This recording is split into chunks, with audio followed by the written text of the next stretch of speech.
Você faz umas fotos com o meu teu é qualquer. Hoje em dia é isso. Foto aqui. Foto e vídeo. É horizontal? Stories ou... Melhor stories, eu acho.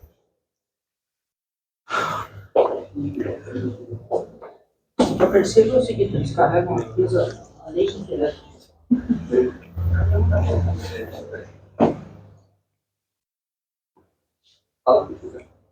Fala comigo. Tudo bem, tudo bem. Bem, você? Não, tá legal. Matheus rápido. É, o Matheus, ele é foda. Ele é muito difícil. O Matheus, ele filma e ele... É. O que tá ruim? Foco? Sabe que é um negócio perigoso? Faz com o teu tudo, então. Deixa eu deixar ele no passar.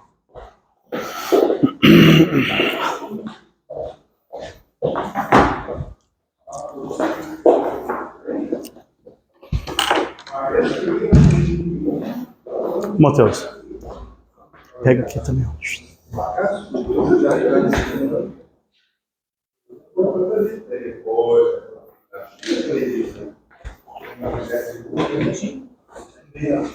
Deixa eu só dar uma mijada.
As crianças vão comendo leite lá.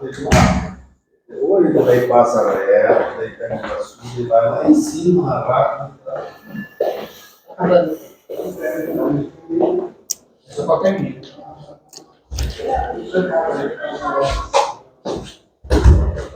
Muita comida.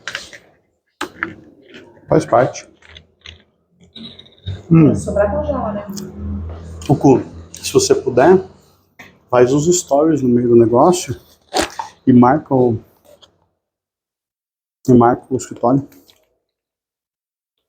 Não sei fazer essas coisas. Ou só faz uns videozinhos em pé. Durante a apresentação, fazer um vídeo, depois eu posto. Mas a gente não vai nem usar o áudio, você sabe, mas usa mais o...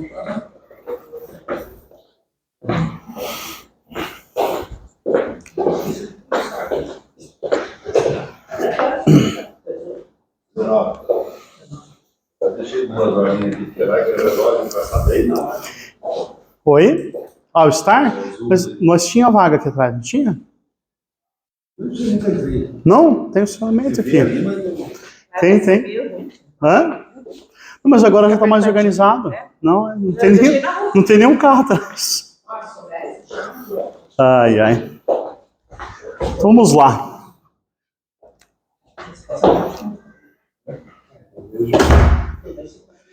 Boa tarde a todos. Para quem não me conhece, meu nome é Douglas Vilar.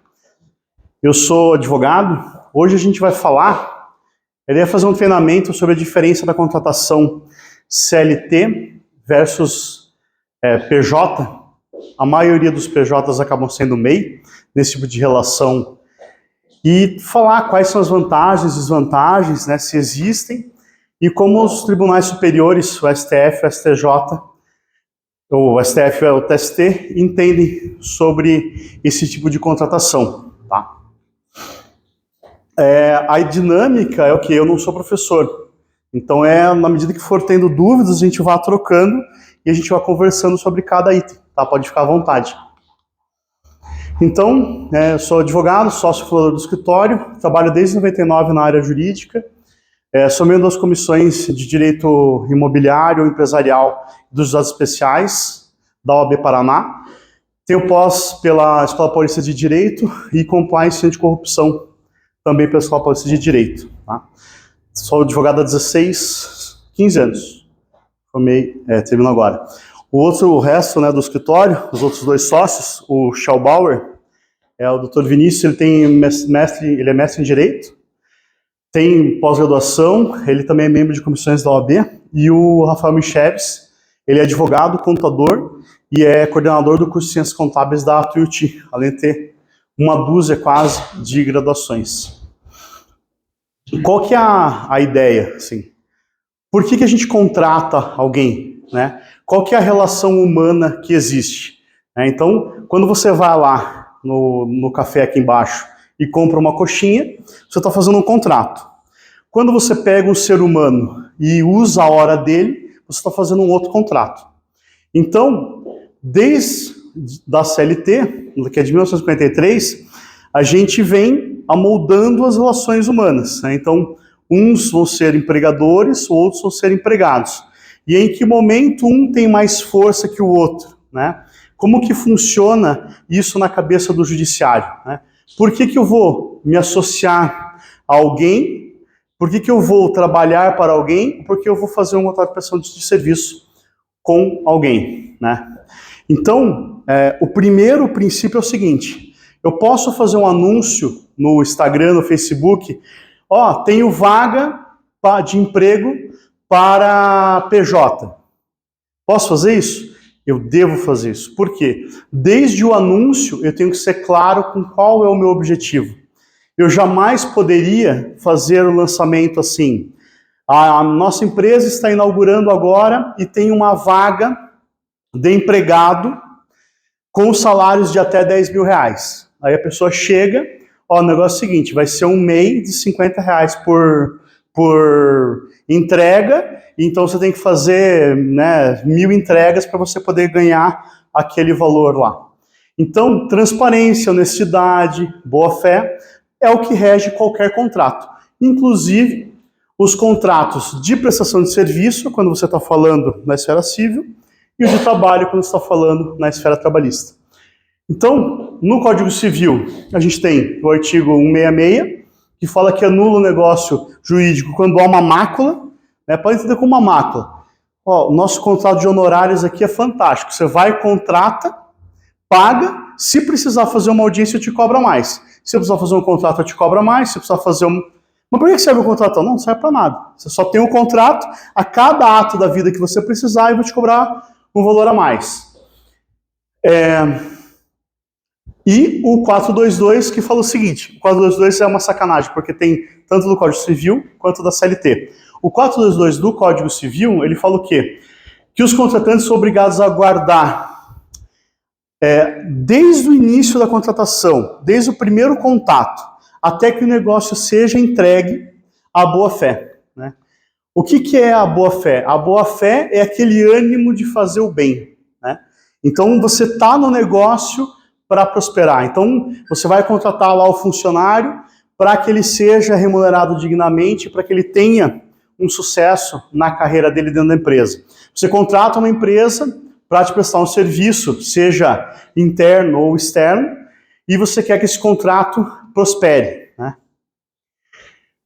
Qual que é aonde começa o embate? Tá? A gente poderia fazer esse encontro em 2 etapas.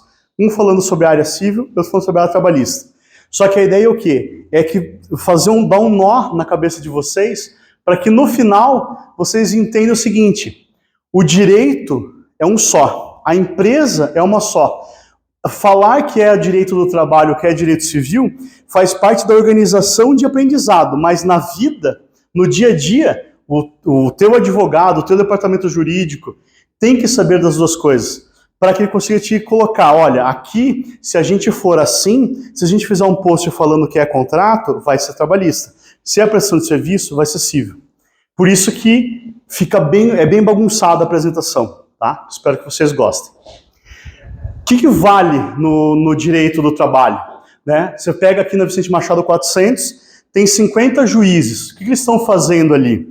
Eles estão em busca da melhor solução de um conflito. Nenhum juiz acorda de manhã para ouvir preposto mentindo, testemunha mentindo sobre qualquer fato.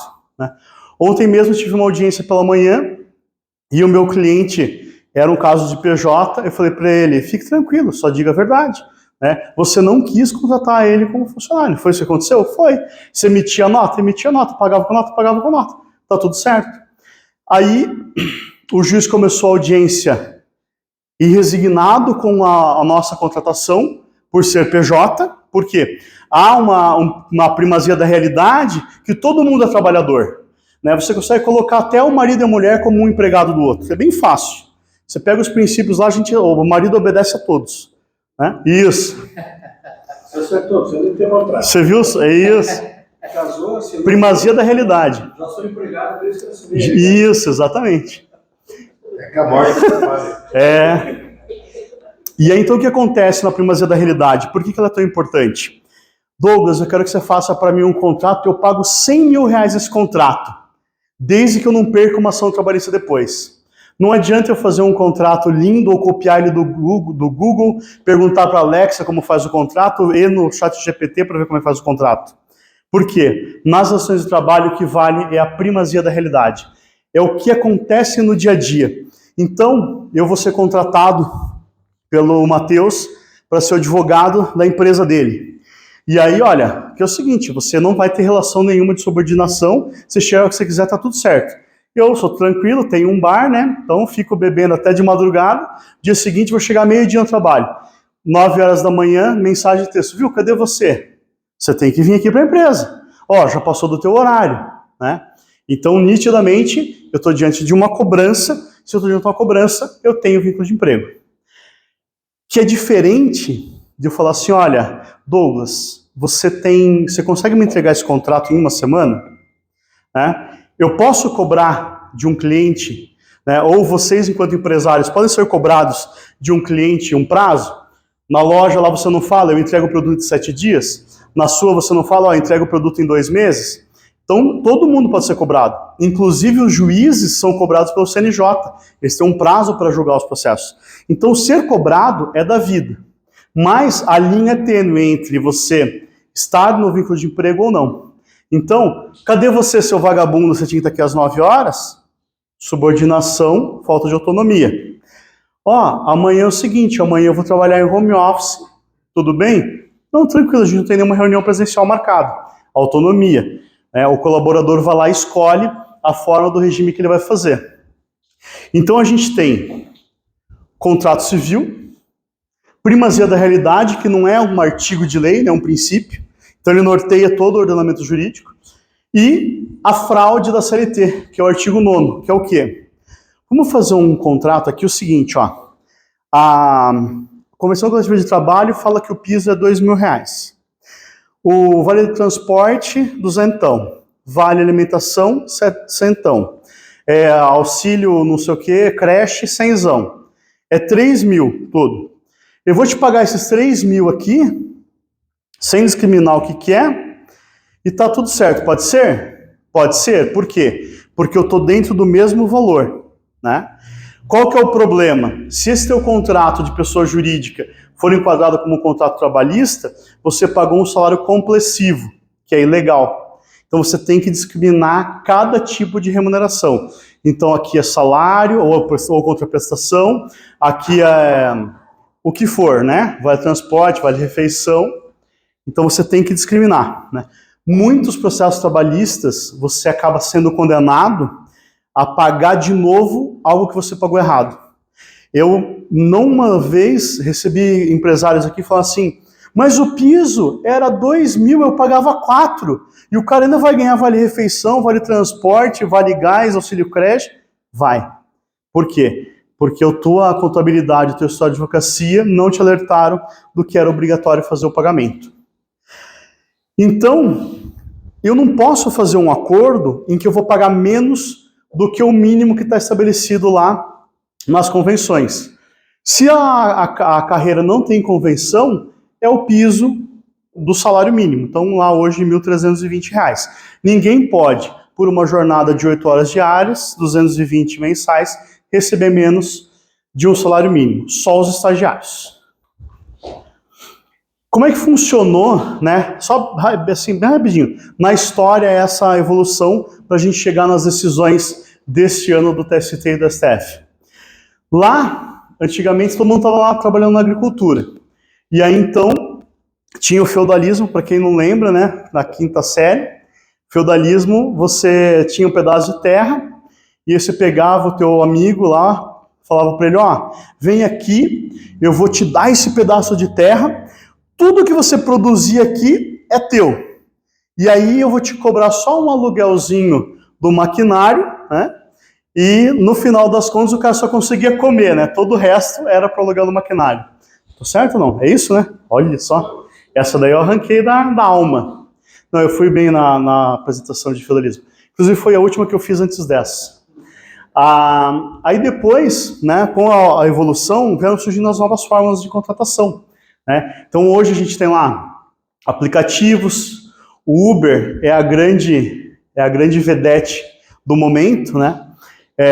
Eu estou pedindo vínculo de emprego com um aplicativo. Quem que é o teu empregador? É um sistema. Né? Como que esse sistema funciona? Se você hoje, né, Uber, não ligar o aplicativo, você não tem problema nenhum.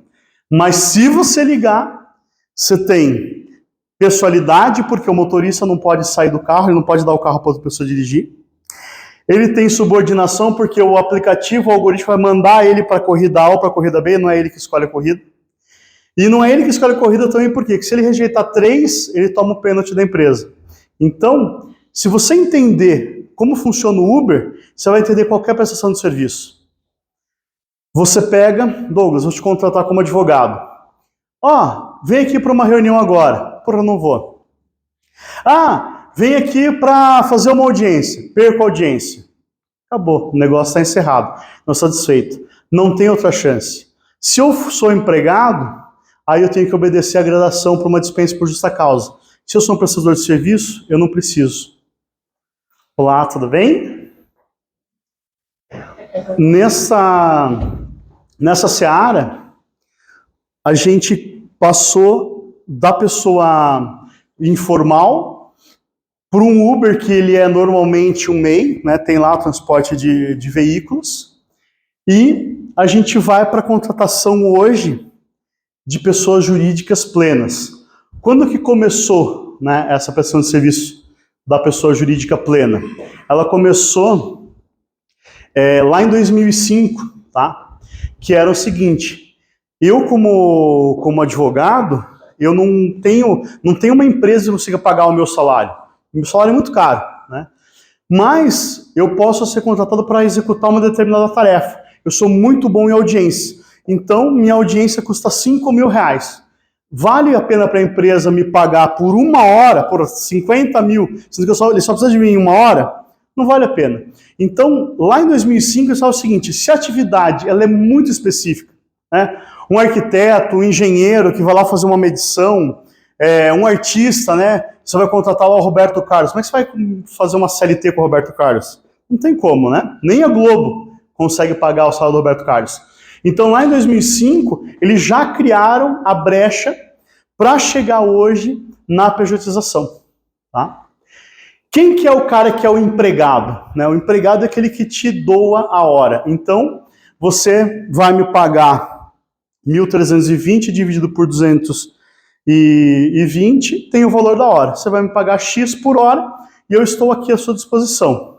Se a empresa tem menos de 10 funcionários ou é uma empresa pequena, o funcionário se obriga a tudo. Então, aqui no nosso café, a pessoa vem, qual que é a minha função? A tua função é tudo. Como assim tudo? Você vai limpar o chão, você vai servir chopp, você vai abrir o caixa, você vai fechar o caixa, você vai fazer tudo. Né? Tudo.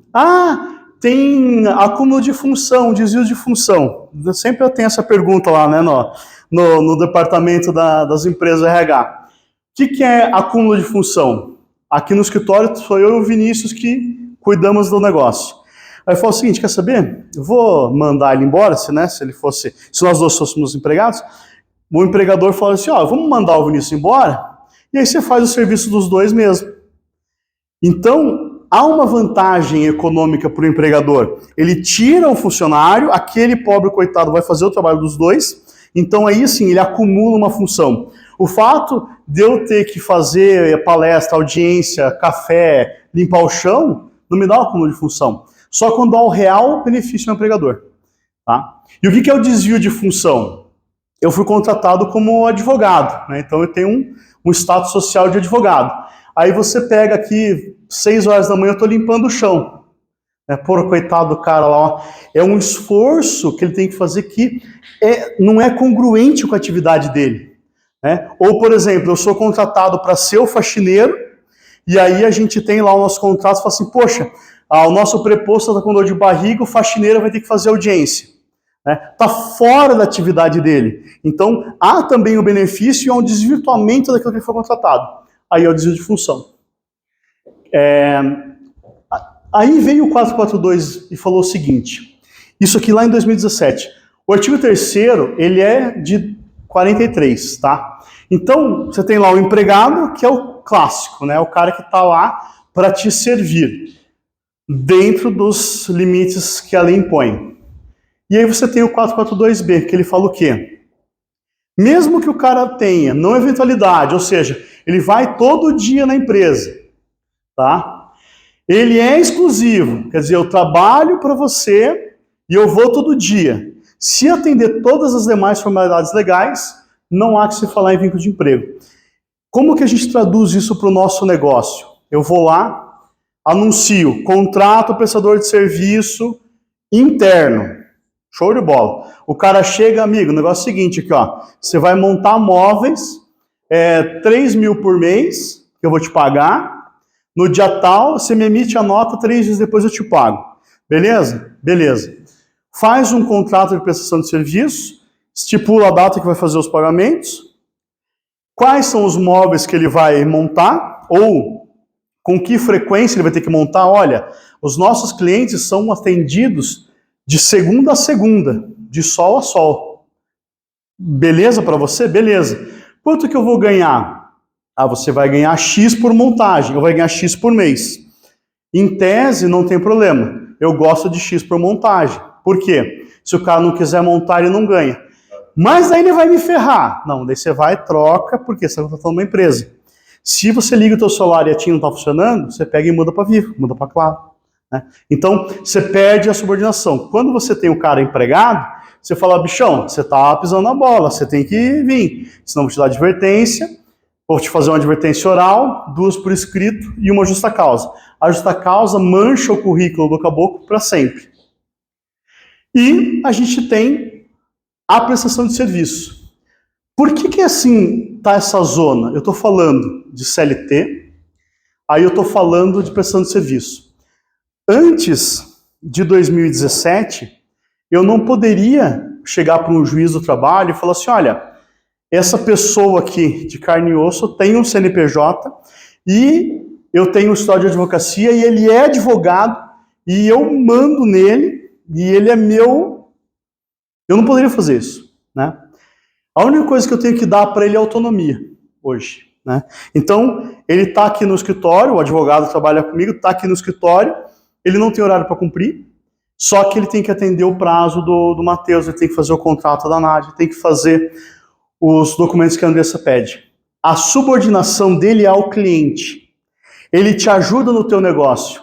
Antes de 2017, aliás, antes de 2018, eu não podia terceirizar a atividade fim. Então eu tenho uma empresa que é um café. O que faz no café? Serve café. Então a pessoa que está lá atendendo no café tem que ser o quê? Tinha que ser CLT. Agora não mais. Então, a justiça tem entendido que existem outras formas de contratação, desde que ela seja de boa fé, idônea, e que você não prejudique o direito do trabalho. O que é prejudicar? É dinheiro mesmo, né? Então, o que você vai pagar na prestação de serviço tem que ser igual ou maior o que ele teria direito se fosse empregado. Show ou não? Alguma dúvida? Certeza? Deixa eu te perguntar, Douglas, você está me dizendo que um funcionário que atende o balcão do bar, por exemplo, ele não precisa ser mais CLT, ele pode ter um outro tipo de contrato? Pode ter outro tipo de contrato. O que seria MEI daí? Na verdade é o seguinte, o MEI, ele é uma ficção jurídica de uma empresa do Simples Nacional, né? Então, você tem lá a empresa que é simples, a lucro presumido e a lucro real, tá? Então, nessas 3 modalidades, o governo fez o quê? E é isso que é engraçado, né? A gente acha que foi agora. Não, mas foi lá em 2008. Em 2008 eles fizeram o quê? Olha, tá todo mundo irregular, ninguém tem contrato nenhum. Então vamos criar o MEI, que pelo menos a gente consegue saber onde que esse cara tá. Quem é essa pessoa, né? Então, pode ser um MEI até o valor de 6.750. A gente já vai entrar bem no detalhe como é que funciona e qual que é a diferença, quanto que ele ganha. Já está bem na sequência aqui. Mas você pode contratar em qualquer atividade. Você pode ter uma empresa que fatura 100 milhões por mês sem ter nenhum funcionário. Isso não tem problema nenhum. Minha dúvida é como que seria o novo contrato deles? Se não a gente vai entrar nele, a gente vai entrar. Talvez você responda, mas, por exemplo, assim, de qualquer maneira, por exemplo, se a pessoa não tiver um MEI, tá? Se ela não tiver nenhuma empresa, por exemplo, eu posso fazer um contrato com ela. Tá? Você pode fazer um contrato de autônomo do 442B. O contrato de autônomo, ele vai ser um contrato de prestação de serviço com uma pessoa física. O que você tem que tomar cuidado? Ele tem direito ao INSS aqui, que você inclusive pode descontar dele. Então, se a pessoa não tem uma empresa, você pode contratar ele como autônomo e aí você vai remunerar, vai dar férias, você pode fazer igualzinho.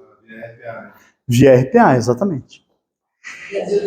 Pode falar. Por exemplo, a atendente do café agir, ela não tem que cumprir horários? Ela não tem esse vínculo? Ó, Ela entrar, ela sair? o vínculo, ele é com o cliente. Então, eu vou pedir para você se sujeitar a um contrato que você vai abrir e você vai fechar o negócio. Entendeu? Então, ela vai abrir e ela vai fechar o negócio. Se ela não puder, você vai ter que abrir. Então, ou você vai ter que ter lá 4 ou 5 pessoas que têm aptidão para abrir. Ela tem um compromisso com você de abrir, né?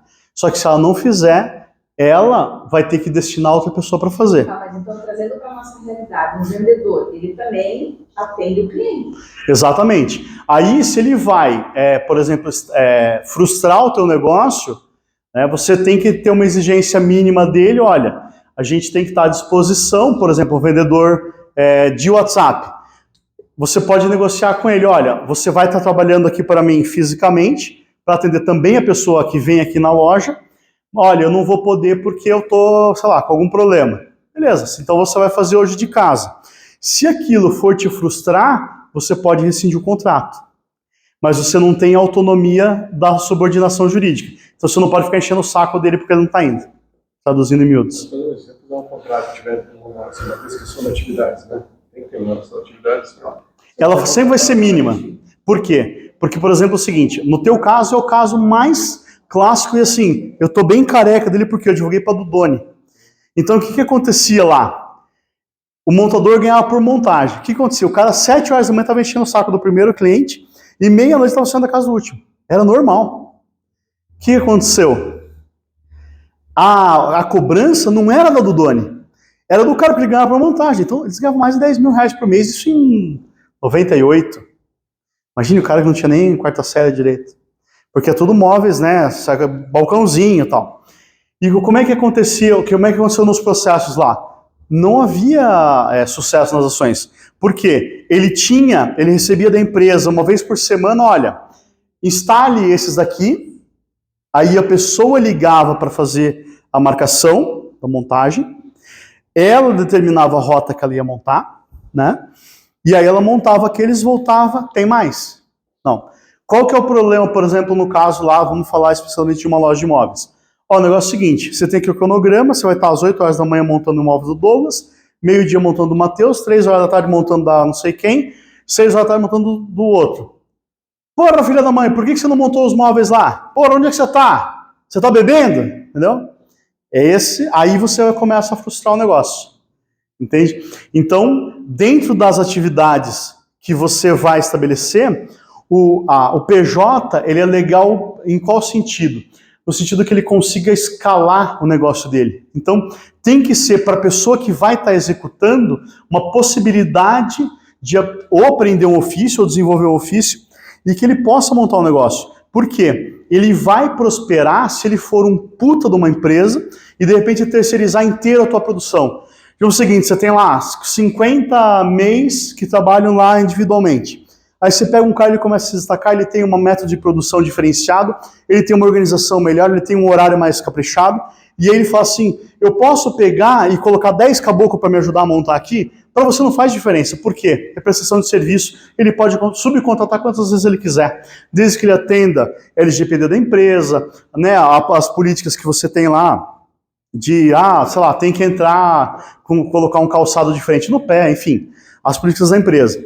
E aí por quê? Porque esse é o objetivo da pejotização. Esse é o objetivo, é que todos cresçam.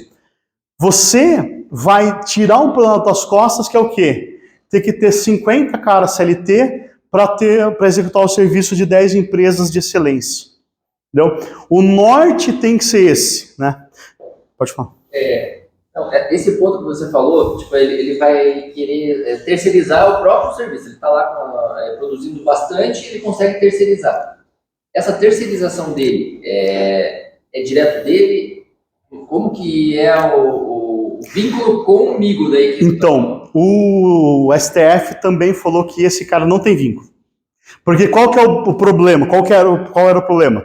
Então eu tenho a máquina, né? Eu tenho lá o cliente que tem dinheiro e eu tenho o produto. Mas eu não tenho o cara que desenha, o cara que execute, eu não tenho mais ninguém na linha de produção, né? Para entregar o projeto. Sabe a diferença do método Ford para o método da Toyota? O método Ford é o seguinte, na Ford eles faziam tudo.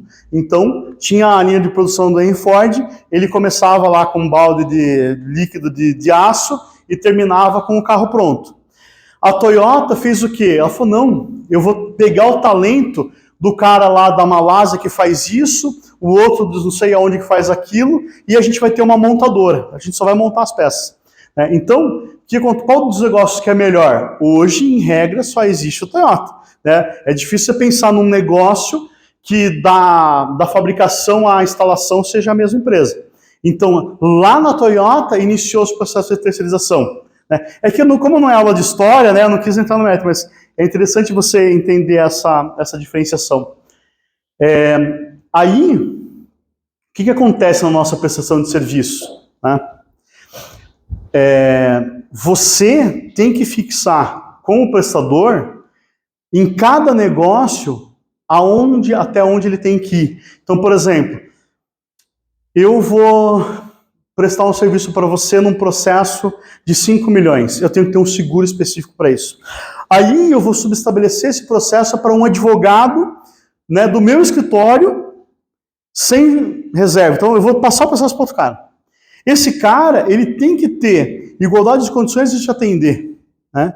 Então, por exemplo, o teu prestador de serviço, ele tem que estar alinhado, e ele pode ser obrigado a estar alinhado com um ISO, por exemplo, de uma empresa multinacional, né? Com a forma de lidar com o cliente, né? Tem o meu jeito de falar com o cliente, né?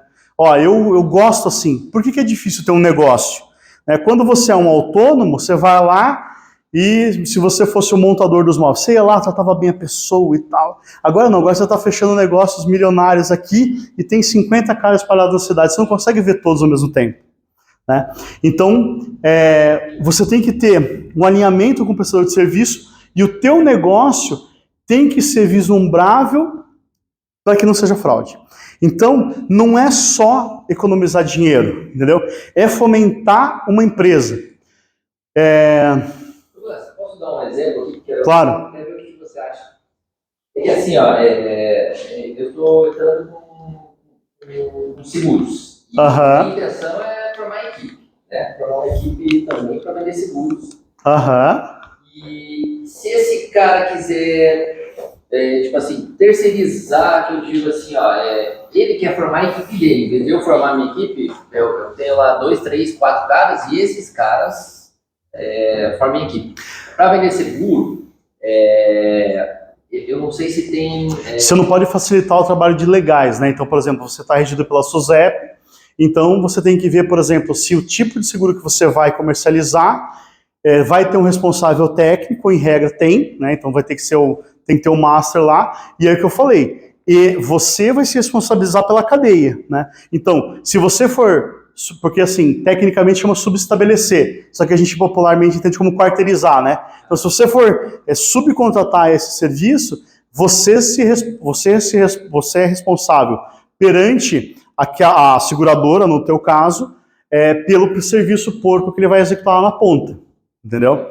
Então, falando na matéria trabalhista, a ponta lá, a seguradora, ela vai ser responsável subsidiariamente se ela não acompanhar os pagamentos. Então, por exemplo, você emitiu a nota e aí ele vai te perguntar, ele vai ter que olhar lá, mas essa nota aqui, paguei 100 mil para ele, quanto que ele recolheu de imposto?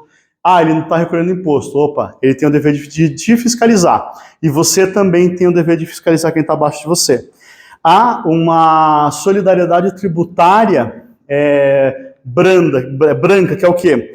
Você não vai ter uma penalidade direta se não der problema.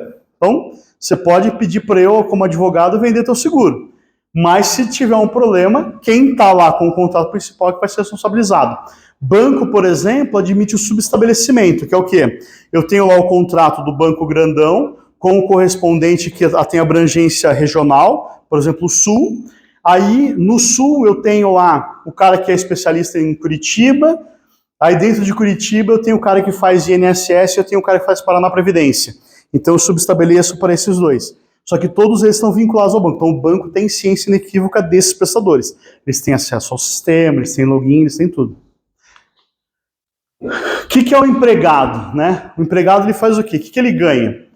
Ele tem um piso, né? Se ele tem um piso, ele vai ganhar mais que o piso? Nunca, né? Quem que é idiota de pagar mais que o piso? Ninguém. Então, a gente fala o quê? Piso salarial reduz a capacidade da pessoa ter uma remuneração digna, né? Para vocês se situarem no Brasil hoje, quem ganha acima de 30 mil reais faz parte de 0,1% da população, tá? Quem ganha acima de 11, 1% da população. E 78% da população ganham um salário mínimo, tá? Então, esse é o Brasil. Quando a gente fala povo brasileiro, Brasil, esse é o quadro, tá? O que o Estado nos fala? Venha para a CLT. A CLT é boa, por quê? Porque você vai ter lá uma retenção de FGTS de 8%, que eu pego o dinheiro do trabalhador que ganha o salário mínimo e empresto via Pronamp, via outros tipos de sistema para empresários, lobistas e afins. Tenho lá o INSS, que é a maior pirâmide que existe no Brasil. Infelizmente, Matheus, você não vai receber, tá? Você tá ferrado. Nós vamos aqui, acho que nós vamos, mas você não, tá? Claro, claro. Esses dados aqui foram copiados do Micheves, tá? Ele fez essa apresentação há um tempo atrás, Estados Unidos, presidente. Então, se estiver errado, pode brigar com ele. O que acontece? Agora a gente começar a entrar nas decisões, nos processos em si, tá? Então, o que é essa nova regulamentação, tá? Nesse caso aqui, o ministro Roberto Barroso disse o seguinte: a licitude da terceirização depende da ausência de fraude, que é o artigo 9º lá do CLT. Vamos fazer um contratinho aqui, a gente faz as meias, não paga o INSS lá pro governo, daí eu fico com metade, você fica com metade. Fraude, má fé. O contrato tem que ser de prestação de serviço, tem que ter o ânimo, você tem que tratar o cara como igual, entendeu? Se não for tratar o cara como igual, você vai ter que contratar ele pela CLT. Não que a CLT você deva destratar ele, que acabou a escravidão, né? Mas você tem lá a subordinação jurídica. O que acontece, então? São lícitos, ainda que para execução de estado de fim da empresa, tá? Os contratos de terceirização de mão de obra, parceria, sociedade e de prestação de serviço por pessoa jurídica, que é o esquema clássico do MEI. Então, eu monto o MEI para prestar serviço para outra empresa. Show? Quem disse isso foi Luiz Roberto Barroso, tá? Mesmo, tá, que tenha, aliás, né, a exceção, né, é que não tenha subordinação jurídica, horário para cumprir e outras obrigações típicas do contrato de trabalho. Essa questão do horário para cumprir, gente, todo mundo tem horário, né? Dani, daqui a pouco eu tô indo para casa. Todo mundo tem horário, em todas as hipóteses. Então, o juiz do trabalho não pode meter o louco e falar hoje eu não vou para o fórum. Ele tem audiência lá, ele tem que ir. Então, os juízes hoje entendem que numa organização civil, eu preciso falar para o meu prestador, você consegue chegar lá às 10? Consigo. Você não vai se comprometer comigo, tomador do serviço, você vai se comprometer com o cliente. Então, né, você faz o quê para que essa seja uma terceirização válida? Olha, a gente tem uma montagem, né, ou a gente tem que fazer uma entrega de um produto ao meio-dia. Você consegue? Eu consigo. Cara, eu não vou entregar. Você não vai entregar? Beleza, deixa comigo então. Você vai trabalhar só mês que vem agora. Entendeu? Você não pode? Beleza, vou pro outro. Vou pro outro. Vou pro outro. Na medida que esse cara vai deixando de te atender, ele vai se apagando para você. E aí você vai buscando os melhores prestadores. Né? O que acontece ainda? Né? Nesse caso aqui, o cara tinha MEI, emitia nota e só que ele tinha, né, uma coisa que mata de morte a fraude, que é a subordinação jurídica. Eu vou contar no caso de advogado, que acho que é mais fácil de entender. Então, todo mundo aqui acha que eu sou o dono do escritório, né? Eu só sou o porteiro. O que acontece? Eu vou lá, fecho um contrato com o Matheus. Chego pro meu chefe, falo assim, chefe, fechei esse contrato aqui. Eu ganho R$300 por mês. Chefe, fechei esse contrato aqui, ó, R$300. Cara, você tá louco? A gente cobra R$10.000 por mês. Como é que você vai chamar os 300? Ah, eu não posso? Não, você não pode. Se eu não posso, não tenho autonomia.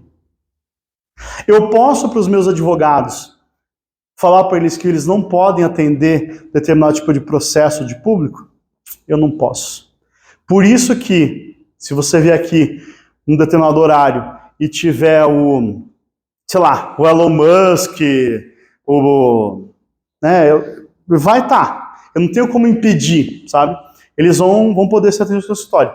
Por quê? Se eu falar, você não vai atender esse cara, eu mato a autonomia dele. Eu vou dar um monte de exemplos, vocês vão ficar bem mais fácil.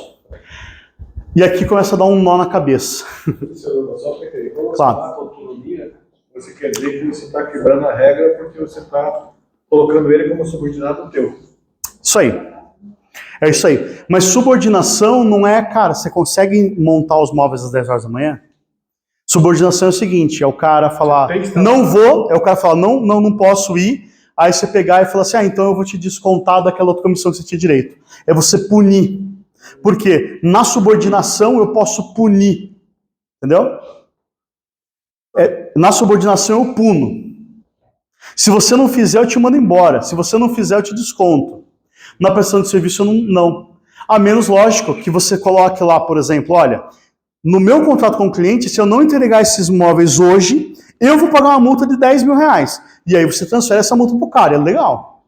Entendeu? Você não pode nem ter lucro com ele, né? Nem tem prejuízo. E nem ter prejuízo. Então Isso que eu queria chegar. você vai repassar. Na verdade, isso eu vou. Vocês são Se iguais. ele não estiver lá às 10 horas, o cliente não vai estar lá para atender às 11. Tem que estar lá às 10. Vocês são iguais. A questão é essa, vocês são iguais. Lembra que eu falei do negócio de subestabelecido? Tem um cliente que ele era subestabelecido de um correspondente. Então, é o seguinte, Banco Nacional, correspondente regional, subestabelecido, lojinha que vende empréstimo assignado. Lojinha aqui na Rua Barbosa, tamanho de um ovo. Esse cara foi lá se matando de trabalhar, trabalhando. Foi aumentando a produção. Aí o prestador, o correspondente virou um sanguessuga dele. Por quê? 200% do faturamento do cara ele perdia pro atravessador. Então aí o cara virou um atravessador. Entendeu? O que ele fez? Chegou pro banco e falou, banco, eu sou responsável pela produção aqui em Curitiba, assim, assado, me dá um contrato direto? Eu dou. No contrato que ele tinha com o subestabelecido, não foi feito por mim o contrato, não tinha multa. Se ele desfizesse o negócio com o cara embaixo e fechasse com o banco. O que a gente poderia ter feito? Se você chegar no meu cliente lá em cima, você vai me pagar o lucro por 10 anos, ou X do lucro, por exemplo. Entendeu? Por quê? É legal porque, pense o seguinte, o direito ele protege o mais fraco, o hipossuficiente. Então, você tem lá o Código de Defesa do Consumidor. O consumidor, ele está protegido. Na lei do inquilinato, o locatário, né, o cara vai morar na rua se você fizer uma atrocidade com ele. Na justiça do trabalho, o trabalhador. Mas na relação civil, não. A gente está em igualdade de condições. Entendeu? Por isso que daí você pode impor uma multa igual que você iria pagar. E aí, então, o que vai acontecer aqui? De tantos processos que foram surgindo, tantos processos por décadas. Veja que esse tema eu trabalho desde 2005, tá? Então, já fiz uma dúzia bem grande de processos. Já fiz uma dúzia bem grande de processos relacionados a isso. Então, o que acontecia? Ora a gente ganhava, ora a gente perdia. Tem um caso que é fantástico. Eu trabalhava para um determinado banco, né? Uma história prestava serviço para um determinado banco. E aí vieram 4 processos. O banco pegou a pessoa CLT, que ganhava 4 mil reais por mês, e obrigou-os a abrir um CNPJ, pagou por esse CNPJ e fez eles ganharem 30 mil reais por mês. Veja que banco maldito, maléfico. Né? Como pode um coitado de um obreiro que ganhava 4 mil, como empresário, ganhar 30? Né? Quando veio esse processo, eu, embora não pareça, sou bem humilde. Eu falei para o diretor do banco, falei, olha, esse processo é muito grande, eu preciso de ajuda. Ele falou, doutor, nós estamos perdendo no Brasil inteiro, então dá o seu jeito. E aí a gente tinha tempo e foi estudar e trocou. Na época, inclusive, eu troquei com o Dr. Vinícius a ideia sobre as teses. E nós fizemos os 4 processos iguais. Então, tem 4 petições iniciais iguais, que é o que dá início ao processo, 4 contestações exatamente iguais. Nós fizemos uma audiência de instrução, ouvimos as partes. Quando foi ter a segunda audiência de instrução, saiu a sentença. Só que o advogado do outro lado não viu a sentença. E foi bom para o nosso cliente, foi improcedente. né? Então, o nosso cliente não teria que pagar nada. Aí eu peguei e falei, doutor, vamos só ouvir, né, o preposto e a parte autora, e a gente usa a prova emprestada daquela outra ação, beleza? Ele, beleza, tudo bem. Nós fizemos isso, então. Juntamos a prova emprestada, aí nas alegações finais, eu falei assim, nas alegações finais, inclusive, em outro processo, com as mesmas provas, foi julgado improcedente, processo número tal. O advogado tal ficou branco, porque ele não tinha visto o processo. Aí, tudo bem, o juiz, lógico, né? Então, doutor, é só eu pegar a sentença e copiar. Eu falei, da minha parte está perfeito, né? O juiz julgou improcedente a segunda, a terceira e a quarta ação. Virou uma piada interna lá com o banco, por quê? Porque eles só perdiam esse tipo de processo e os nossos 4 aqui a gente conseguiu ganhar. Só que qual que é o problema do direito do trabalho? Em Curitiba, são 50 juízes e tem mais um punhado de desembargador. E, assim como eu, como advogado hoje, venho para vocês e falo, olha, no meu entender, isso dá vínculo, isso não dá vínculo, para cada um desses juízes, eles têm a convicção deles também. E é bom que tenha, né? Isso chama juízo natural. Então o juiz vai lá, ele olha o processo e fala, olha, aqui eu acho que tem vínculo. O tribunal, ele faz da mesma forma. Então lá no tribunal, 3 desembargadores pegam e reanalisam os fatos, o que aconteceu. E aí nessa reanálise, um processo virou. Foi daí convertido para procedente ação. Foi para o TST, 12 anos depois, o banco pagou 4,5 milhões de reais por um processo. Os outros 3 perderam e transitaram em julgado. Eu fiz essa conta no meio aqui para você não perder. Quando chegou, então, após todos esses anos, só eu participei, né, de 17 anos de decisões. Hora a gente ganhava, hora a gente perdia vínculo, hora a gente ganhava vínculo, hora a gente perdia o vínculo. Em repercussão geral, o STF falou o seguinte, passa todos os processos para mim, suspende tudo, que a gente vai se debruçar aqui e vai definir. Ora, tem ou não vínculo? O que vocês estão fazendo da vida? Né? Por quê? Como empresário, registra ou não registra? Se você registra, você pode tolir um cara e ter uma puta de uma empresa. Né? Você pode virar sócio do teu funcionário um dia. Pô, o cara está montando móveis tão bem que por que eu vou ficar só com a minha empresa aqui? Eu vou ser sócio dele e vai montar móveis para a cidade inteira. Quem que ganha mais? Uma loja de móveis ou uma empresa de montador de móveis que monte para a cidade inteira? Né? É óbvio que é o segundo caso. Aí o que eles falaram lá? Também foi o ministro Roberto Barroso e o Luiz Fux, na análise do tema 725. É lícita a terceirização ou qualquer, e o qualquer tem o sentido do português mesmo, qualquer outra forma de divisão do trabalho entre pessoas jurídicas distintas, independentemente do objeto social das empresas envolvidas. Ou seja, eu posso, no CNPJ do Akbar, contratar um CNPJ para servir as mesas? Posso. Eu posso contratar uma funcionária do lar com o MEI para trabalhar todos os dias da semana na minha casa? Eu posso. Por quê? Porque o STF falou que eu posso. Se ele falou que eu posso, eu posso. Aí, olha que bacana. Oi? Os caras se acham comedor. No Brasil não se acha, eles são. Eles são. E deu-se a luz, sabe? Foi mais ou menos assim. Então a primeira turma, ela já tinha decidido num caso parecido, que era lícita a terceirização por PJ. Que não havia que se falar em irregularidade na contratação da pessoa jurídica formada por profissionais liberais para prestar serviço terceirizado na atividade de fim. Esse julgamento aqui é de médico, tá? Então, aqui é um caso de médico, depois a gente vai ver vários outros casos. Quando que começa a ficar complexo? Quando você tem que escolher que tipo de remuneração você vai fazer, porque o trabalhador CLT é fácil. Eu vou pagar X por hora. Então, você estabelece a hora, você pode dar um prêmio por produção, ou se você quiser também, você dá uma comissão. A comissão repercute nas demais verbas. Então, eu nunca vi nenhuma empresa mais pagar comissão, todo mundo paga prêmio só. Na reforma trabalhista é válido, não tem que se discutir. Embora alguns juízes vão lá e ainda falam que é ilegal, que não é prêmio, é comissão.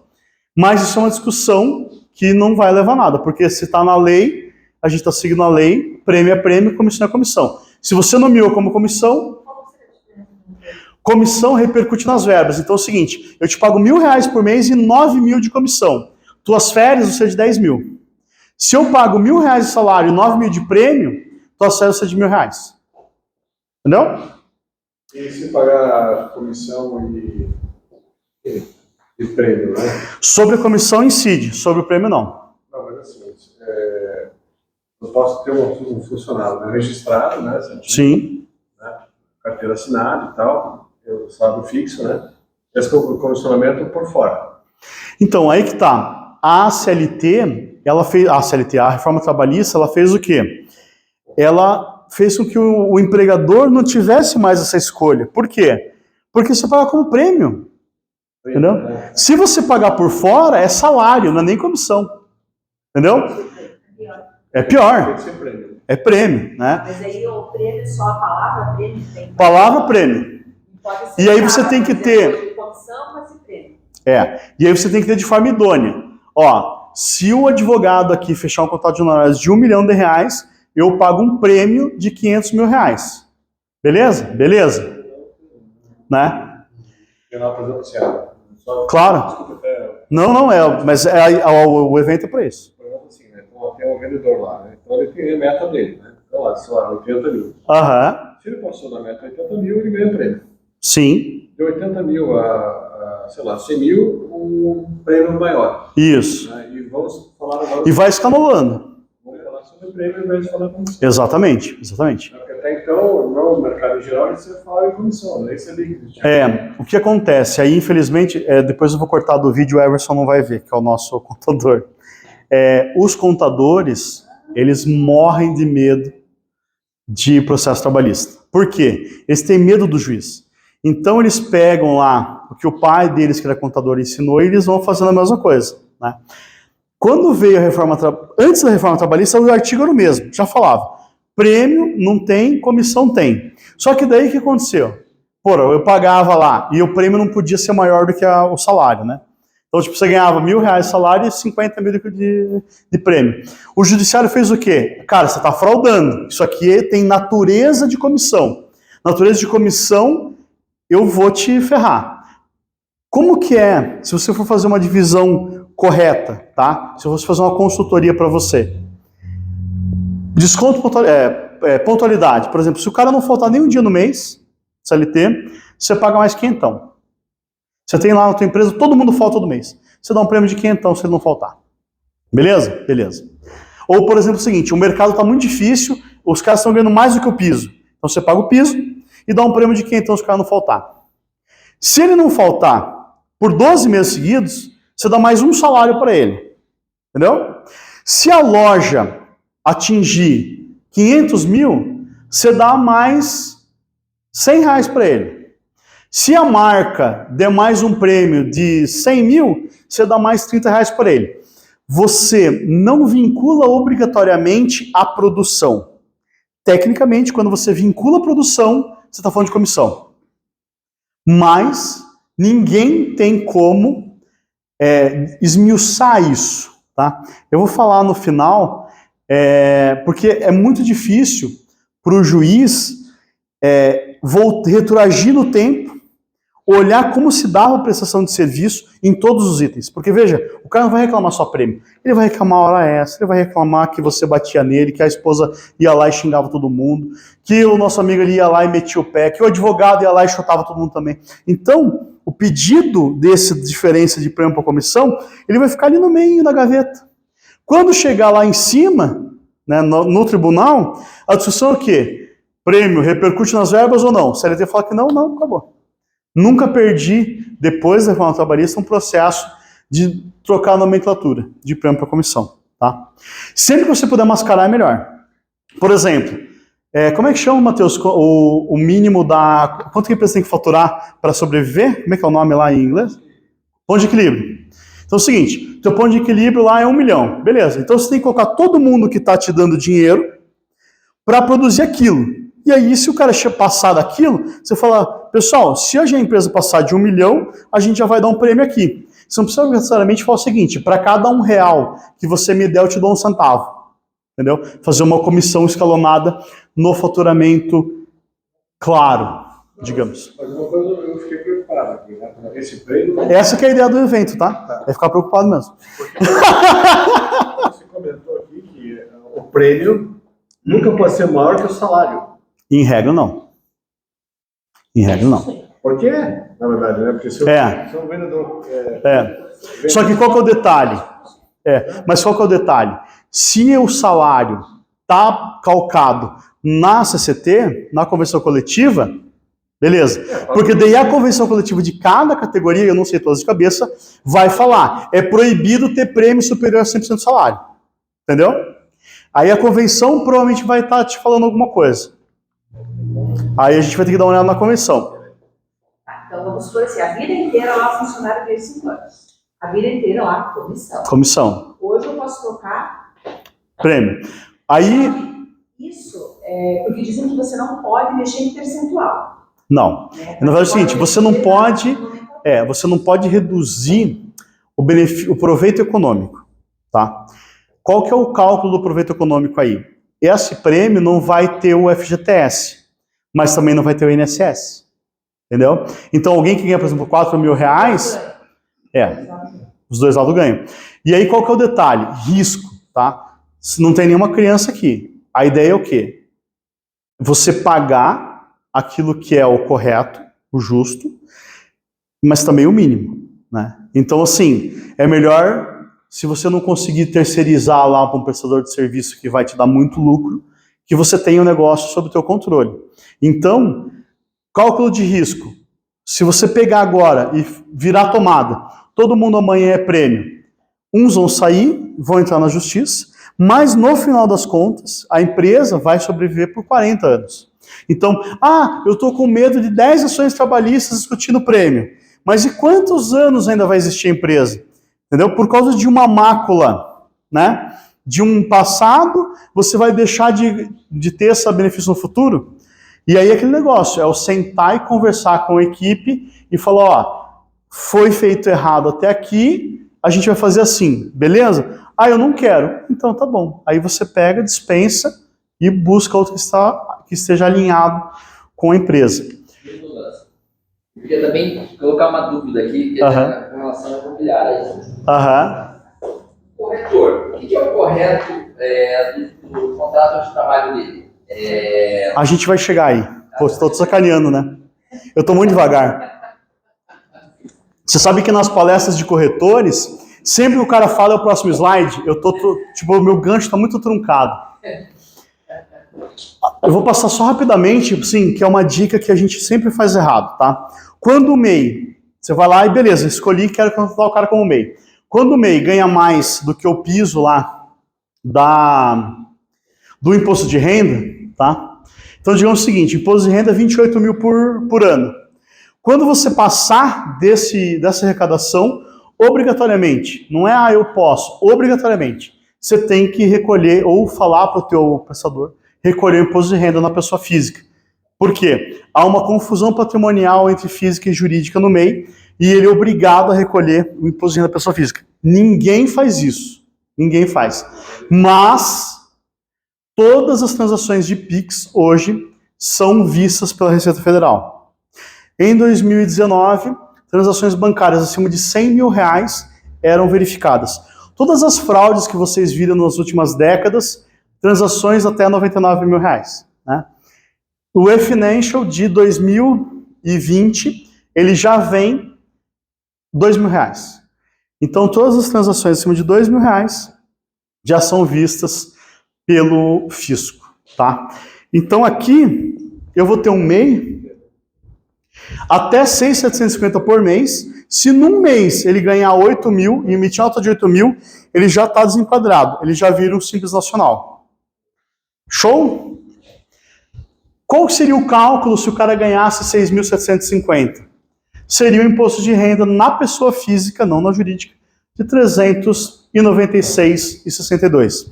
Qual que é o outro problema do MEI? O MEI, ele tem a proteção do INSS do piso nacional. Então, se você é uma mulher grávida MEI e você tiver que se ausentar para a licença, você só vai receber sobre um salário. O que seria importante, então? Que você fizesse a contribuição à Previdência como autônomo para complementar a renda que você ganha por mês. Então, digamos que você ganha lá R$5.000 como contraprestação por mês, você tem um salário que está protegido lá, e aí você recolheria a complementação. Quando de qualquer tipo de afastamento, você estaria segurada pelo valor efetivamente que você receberia. O mesmo vale para um acidente de trabalho, né? Ou para um afastamento superior a 15 dias. Porque quando a gente está falando de prestação de serviço, não existe acidente de trabalho. Então, esse que é o motivo desses eventos. Conscientizar as pessoas, né? Porque se eu tivesse uma situação de invalidez, por exemplo, com certeza eu entraria com um processo e pediria a complementação. Imagine, você paga lá R$6.000 para mim por mês, e aí eu vou e fico inválido, né? A minha aposentadoria partiria de 6 mil. Que era, né, lógico, tenho lá os requisitos, acho que são 18 meses, tal, de contribuição no mesmo valor. Então, o que é importante? Principalmente para quem está acima da base ali de R$2.000. É você sentar com ele, e isso é orientação, isso faz parte da boa-fé, né? Eu acharia que seria muito bacana se no Brasil hoje você pudesse sentar com a pessoa e falar assim, olha, eu tenho uma vaga em aberto, só vaga. A pessoa chega lá e fala o seguinte, olha, aqui é o seguinte, eu tenho uma vaga que vai ganhar o piso lá, 2 mil, mais vale transporte, vale refeição, prêmio e tal, e eu tenho uma vaga para prestador de serviço. No prestador, você vai ganhar X, aqui você vai ganhar Y. Qual porta que você escolhe? E aí, ele escolhendo a porta, né, que ele não pudesse desistir dessa porta depois, que é o que ainda a gente enfrenta, né? Então, quando você dá a escolha, ele vai logicamente, né, muitas vezes escolher a porta mais fácil, que é que ela recebe uma contraprestação maior por mês, só que em contrapartida, depois ele vai te pôr um processo trabalhista para pedir aquilo que ele não tinha escolhido. Aí quem está de má fé é ele, não é você, né? Quais são as vantagens de um MEI? O MEI é de 2008. Parece besteira, mas isso é importante vocês tratarem com o pessoal. Ó, eu tive pouquíssimos empregos na minha vida, assim, eu me agarrei a cada um e fiquei anos lá. Mas imagine que eu tivesse ficado 3 ou 6 meses em cada emprego. 14 anos, 15 anos passaram de 2008. Então eu poderia ter na minha carteira de trabalho 30 empregos. 30 empregos eu sou uma porcaria de um funcionário. Mas se eu tivesse um MEI e 30 contratos, né, de prestação de serviço, eu teria um crédito no banco de quem tem uma conta pessoa jurídica há 15 anos, né? Eu teria acesso ao Pronamp. Outro dia eu vi um vídeo de um advogado falando que o CLT é bom porque ele tem acesso a financiamento, lógico, financiamento de veículo a 15% ao ano, de casa 10% ao ano. Só que na pessoa jurídica, o valor de aquisição do veículo é menor e também existem os programas como o Pronamp e outros que a taxa de juros é muito menor. Então, não há nem comparação. Sempre haverá mais benefício, né, em matérias de financiamento para a pessoa jurídica. Lembrando que o próprio MEI, embora pareça ser uma empresinha, ela é igual a qualquer outra empresa. Qual que é a limitação dela? Ela só pode ter um funcionário e ela só pode ter uma receita de até 6.750 mês. Tá?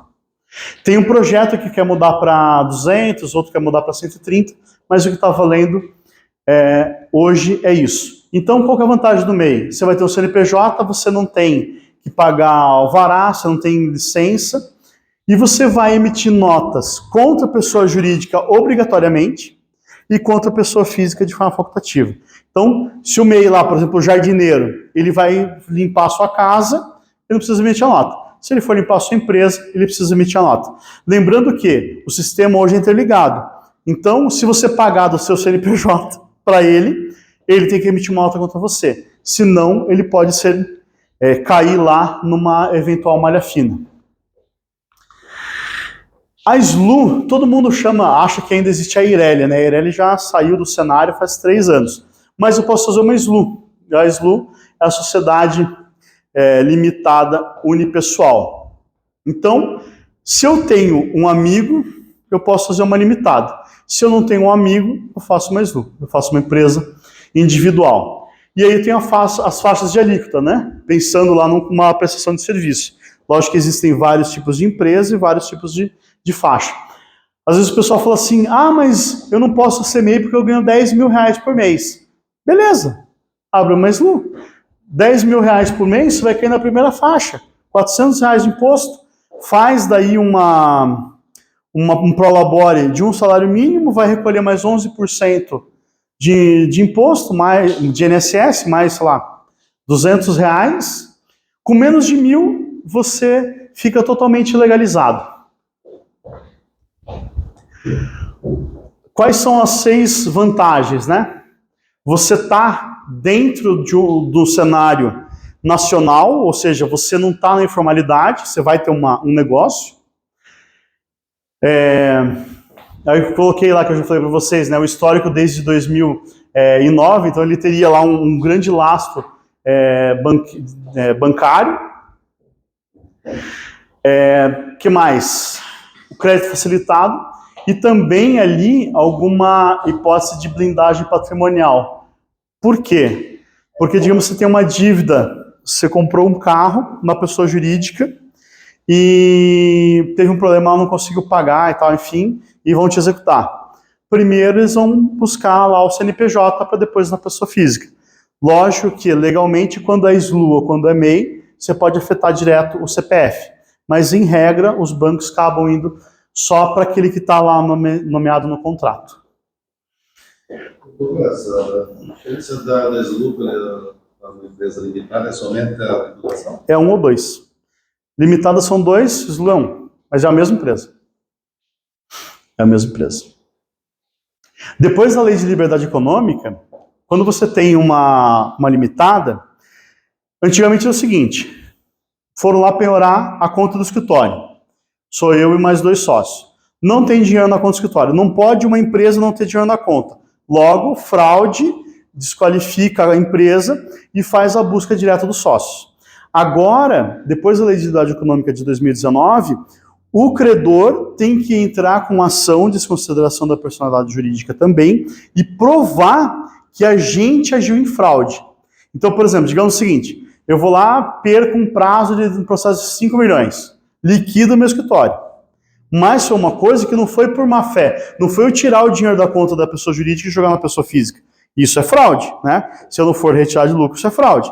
Então, nessa hipótese, eu pegar o dinheiro, tirar da conta da pessoa jurídica para a pessoa física, o credor pode ir lá e ter sua sensação. Só que se for um evento alheio, eu não tenho culpa. Abre-se a loja aqui, Deus que me perdoe. Não vende nada em 5 anos. Vai quebrar. O patrimônio do sócio vai ser afetado? De forma alguma. Em hipótese alguma. Só na justiça do trabalho, que lá é outro mundo. Então, o que a gente tem aqui de estratégias? Tem que sentar com cada empresa e analisar e ver se os sócios, ou os gestores, ou quem tem cargo de gestão, está preparado para ter um MEI dentro da sua organização. Por quê?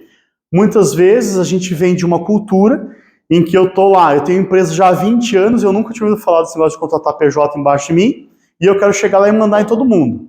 Se você vai querer chegar lá e mandar em todo mundo, você não pode ter um prestador de serviço, você não pode ter uma contratação de um PJ. Tá? Existe uma falsa impressão que é uma grande economia de custo. Na verdade, não é bem assim. Se você colocar na ponta do lápis, há uma vantagem mais para o prestador do que para você, econômica. Tá? Por quê? Porque ainda existe o risco da jurisprudência, do entendimento dos tribunais, falar que está tudo errado e que o cara era empregado. Né? Então, se você fizer tudo certinho, a gente entende que você não vai ter nenhum problema. Mas, se tiver um problema, você pode, por exemplo, assim, O custo trabalhista de um empregado é 1,5 vezes ele. Você paga na tua prestação de serviço 1,3 lá, você tem uma economia de 20%, que é o que você vai gastar com o advogado, né? 20% de honorários. Se lá na frente der um problema, você vai pagar naqueles 50 de novo, ou seja, 30 você perdeu no negócio. Por isso que a gente fala que você tem que entender se é para você ou não. Tem coisas que não é para gente, isso é fato. E a última ali das preferências é aquela que eu falei mesmo. Você pega um negócio, você tem o teu negócio encaixado, aí você pega uma outra empresa, encaixa a tua organização e como o cara ele tem autonomia, ele consegue também te ajudar a pensar o teu negócio e aí vocês estão agindo como iguais, né? Você tem lá a tua estrutura, você tem o que você precisa dele, mas às vezes ele também vai achar soluções para você que vai facilitar o negócio dele. E aí vai ajudar não só ele, vai ajudar você. É aquela história que a gente sempre fala que é uma cabeça, não pense melhor que duas. 3, 4, então, se você tem lá 5 empresas como uma locomotiva para um negócio, em tese ela deveria ter muito mais força do que somente um CEO, um CFO ou outro nome que vocês queiram dar. Tá, mas e daí? Que tipo de contrato que existe hoje? Porque eu achei que tem uns negócios novos aqui que eu não estou entendendo. Então tem o eventual, temporário, prestação de serviço e estágio. Estágio todo mundo sabe, né? A gente vai pegar uma mão de obra barata lá a partir dos 14 anos, menor aprendiz, ou na faculdade. Atualmente, na legislação vigente, se ele não for universitário, 4 horas. Se for universitário, pode ser até 8 horas. Eu fazia um estágio de 12 horas, mas porque eu aprendi muito sobre o direito do trabalho nessas 4 horas excedentes, por isso que eu estou aqui hoje. Tá? Mas era legal. Trabalho temporário. Eu tenho lá uma demanda urgente, eu vou montar minha loja agora e eu sei que os primeiros 3 meses eu vou precisar de muita gente no negócio. Então eu vou lá e eu sei que vai ser só 3 meses. Eu tenho uma sorveteria em Curitiba. Ficam 8 meses, só o dono lá, coitado, só ele chupando sorvete. E aí, naqueles 3, 4 dias de verão que a gente tem, lota a empresa. E o contrato de prestação de serviço, que é esse que a gente está tentando falar de formas reiteradas. O que dá vínculo, né? O que dá vínculo? Eu vou lá e eu falo assim, você é o meu prestador de serviço autônomo, tá? Mas de segunda a sábado, você vai estar aqui com o meu uniformezinho. Se você não usar o uniforme, vou te dar uma advertência. 3 advertências não justa causa. Acontece, hein? No caso do montador, sim, o montador tem que ir uniformizado e contratar. Ele está identificado. Exatamente. Por isso que para cada situação, uma situação. Por exemplo, eu não posso exigir do meu advogado que ele venha trabalhar de bermuda. Eu sou um advogado, sou eu carta de terno, quero que todo mundo usasse de bermuda. Eu tiro autonomia, entendeu? Porque pensa o seguinte, boa fé. Você está de má fé para você exigir uniforme? Não está, porque no teu negócio o cara vai visitar lá. Mas digamos o seguinte, que seja para um trabalho remoto. Faz sentido se eu exigir que o cara vai fazer um vídeo lá com determinado tipo de investimento? Faz sentido. Então, no caso desse uniforme em cartão ponto, cartão de visita. O cartão ponto é assim, hoje, se a empresa tem menos de 20 funcionários, ela é dispensada do ponto. Tá? Se ela tem mais de 20, você tem 2 situações. Ou o cara é interno, ou o cara é externo. Se o cara é externo e você não quiser monitorar, beleza. Então, no caso lá da loja do Matheus, ele falou o seguinte, olha, eu tenho essas entregas para serem feitas hoje, tá? E aí o cara recebe lá um WhatsApp. As entregas que ele tem que fazer nas próximas 3 horas, enfim. Se o cara não quiser fazer, ele rejeita, vai para o próximo. Né? Se ele rejeitar e aí o Matheus xingar ele, subordinação. Se ele beleza, né, tá tudo certo, aí não tem problema. Então, eu posso exigir do cara um mínimo de horário? Eu posso. Eu não posso penalizar ele pelo descumprimento. Essa que é a grande... Você percebe que é muito tênue e que faz sentido a gente falar de trabalhista e civil junto? Né? Porque aí sim a gente consegue, fica mais palpável, né? Autonomia reduzida. Então, é o caso lá do escritório. Cara, eu só aceito que pegue clientes aqui que pague até R$500 de honorários. Mais de R$500 a gente não tem capacidade técnica para atender. Processo de 10 mil a gente não sabe fazer. Né? Eu não posso fazer isso. Né? Nem o contrário. Não aceito o processo que seja menos do que 10 mil de honorários. Eu tenho que dar autonomia para quem está na organização comigo. Então, por exemplo, eu tenho um vendedor e aí você vai falar para ele assim, essa pessoa aqui não vai ter dinheiro para comprar os nossos móveis. Você não vai atendê-lo. Né? Como não vou atendê-lo? Né? Eu e o meu irmão, nós fomos na Ford, 2013, eu acho, comprar 2 carros à vista.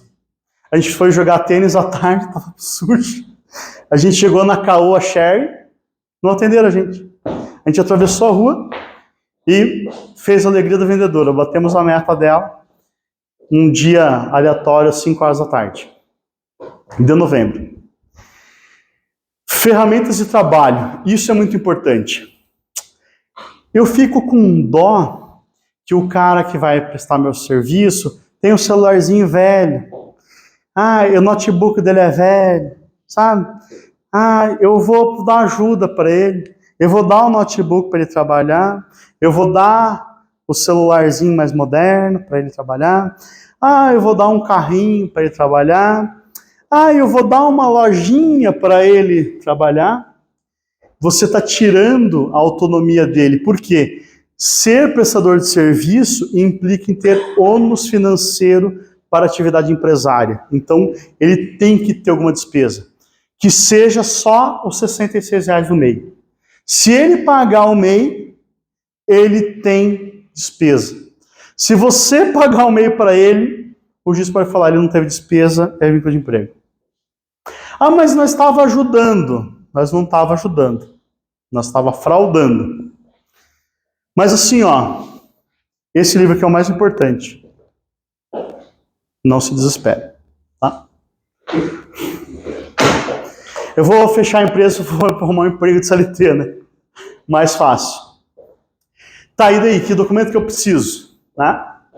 Contrato, comprovante de pagamento, ou recibo, nota fiscal, registro de empresa, ou, se for o autônomo, né, que ele faça a RPA lá, que você denuncie e retenha o INSS, e que você faça um acompanhamento mínimo, né, de débitos. Por exemplo, se é um prestador de serviço que tem lá um monte de funcionários, você pode exigir dele mensalmente as guias de INSS, de FGTS. Tá? Se ele parar de pagar essas guias, você pega e retém o dinheiro dele e impõe a uma sanção lá da rescisão do contrato.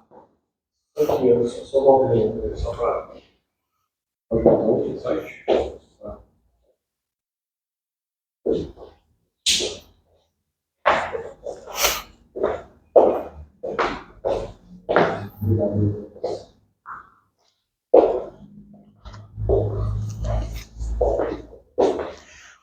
Como é que a gente vai resolver a questão do vínculo? Eu gosto de falar para os meus clientes mensais que o principal método que eu uso para monitorá-los é o Instagram. Né? Tenho vários clientes que eu de madrugada lá pego o print do Instagram e falo assim, aí você me ferra. Parabéns, fulano, você foi o melhor vendedor do mês. Né? Se a TIM não cair nem um dia no mês, você vai mandar um e-mail para a ouvidoria agradecendo a porra do serviço que ele fez? Não é o mínimo da obrigação dele? Né? Você vai me ligar aqui, doutor, tudo bem? Passamos um mês sem perder nenhum prazo aqui, meus parabéns para você. Faz sentido você homenagear um prestador de serviço? Não faz nenhum sentido. Um funcionário faz. Tá? Mas, por exemplo, assim, se a minha gerente cumprimentar o vendedor da loja,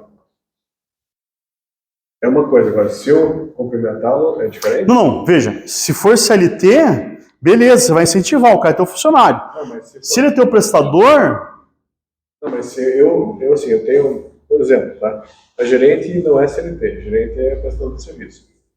Funcionário é prestador de serviço. Se a gerente homenagear, por exemplo, o vendedor da loja. qual é a homenagem? Você foi Não, o melhor vendedor? É isso. Então, eu acho ruim. Porque daí, assim, ela é gerente, mas eu sou dono. Ela... Então, mas é que os dois é ruim, Mas ela faz o bico. entendeu? Os dois são ruins, sabe?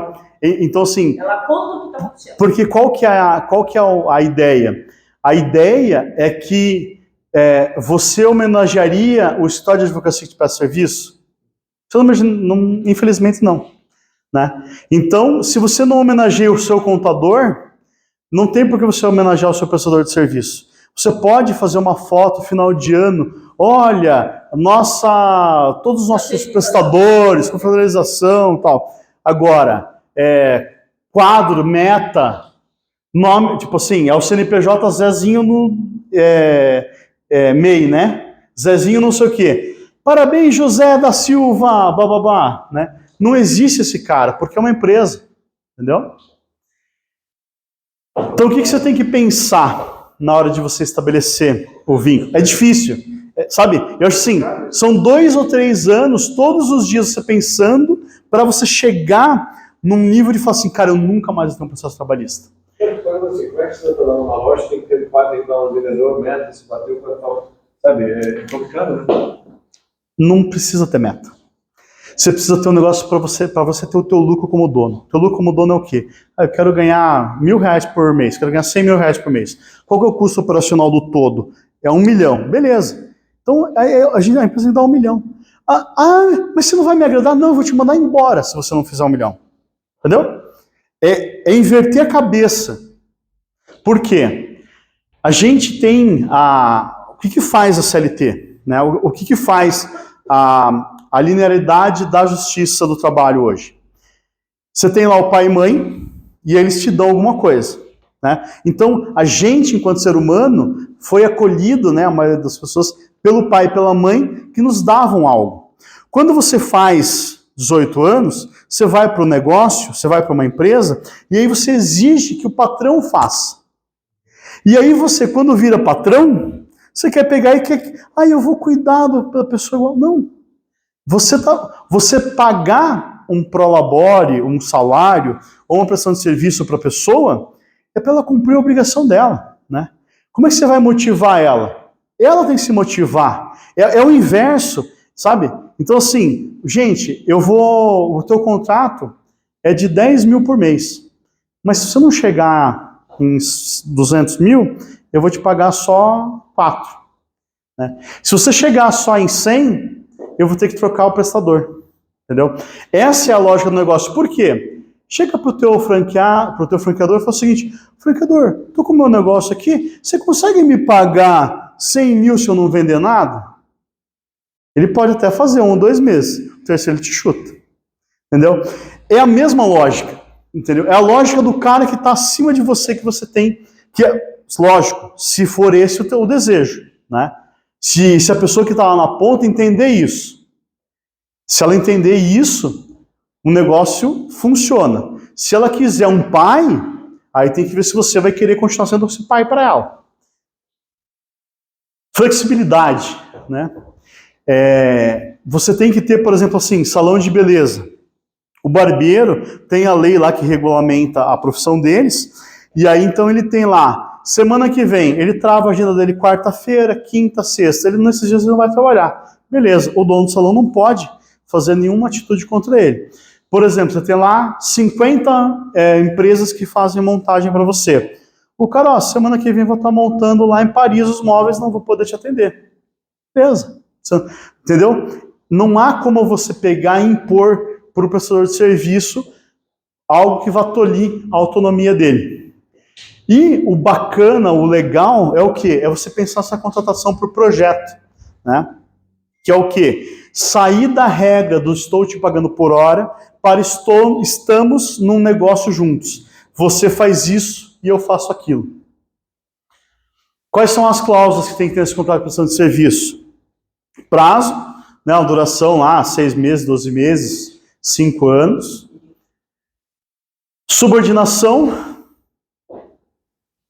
né, tem que constar lá especialmente uma garantia de que ele não é empregado, de que ele tem autonomia para desenvolver a atividade dele, a forma que ele vai receber mediante a apresentação de nota fiscal e quais vão ser as multas caso uma das partes que precisa rescindir ou haja um descumprimento daquela atividade que está sendo exigida. Desculpa. É uma pergunta. É fácil, né? Tá, é bem fácil, né? Todo lápis, né? O que você precisa exigir para uma loja? Veja o seguinte, ó, qual que é o problema? Corretor, né? O cliente vai atender, o horário que o cliente pode ser atendido. O grande problema... Às vezes, o cliente pode chegar na loja às 6 horas da noite. O grande problema qual que é? Eu estou tentando explicar para vocês algo que eu levei 17 anos para desenvolver em um pouquinho mais de 1 hora. Não é tão complexo, é que a gente está falando muitas coisas diferentes de uma forma acelerada, entendeu?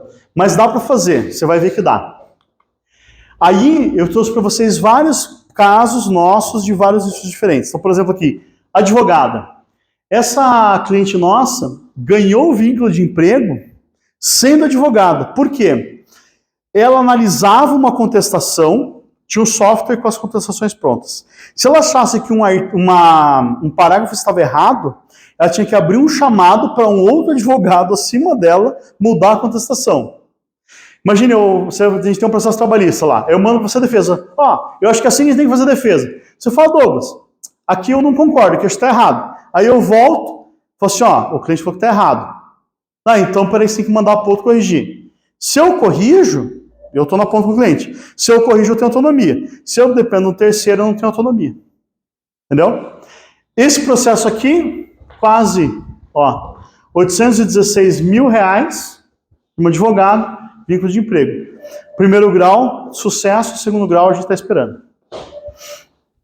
Corretor de imóveis. Agora já não precisa mais, né? Agora já está livre. Ele apertou, né? Corretor de imóveis. O que acontece? Corretor de imóveis sempre vai ter vínculo de emprego? Depende, né? Depende do quê? Eu vou trabalhar numa imobiliária que só admite locações. Aí eu chego lá para você e falo assim, viu, cara, tô com um imóvel aqui para vender R$3 milhões. Você não pode comercializar ele. Não, mas eu sou corretor, nós temos uma imobiliária. Não, a gente não admite esse tipo de imóvel. Você está tirando a autonomia do cara, entendeu? Aí você vai tomar uma ação de vínculo de emprego. Esse processo aqui é muito legal porque é para a gente entender qual que é a diferença do entendimento dos juízes e das partes sobre um tema. Eu, como advogado, eu sou escravo do desejo do meu cliente. Então eu jamais vou falar para um cliente, não faça acordo nesse processo, ou exigir que ele faça o acordo. A decisão é do cliente. O advogado é mero instrumento de acesso à justiça. Isso os advogados têm que entender. O que aconteceu aqui? Eu tinha 3 processos, 3 ações iguais, 3 defesas iguais, parecido com no caso do banco. 3 processos iguais. Os 3 no primeiro grau, nós ganhamos com uma única prova. A gente produziu a prova no processo de uma senhora, uma moça, e um dos clientes falou, cara, qualquer coisa para mim tá bom, vamos fazer um acordo, né? E ele o tempo todo, vamos fazer um acordo. Tudo bem, ganhamos o processo do primeiro grau, foi para o tribunal, a gente já deu uma liquidada, falou, vai dar uns 800 mil. Aí ele falou, doutor, 200 para mim tá bom.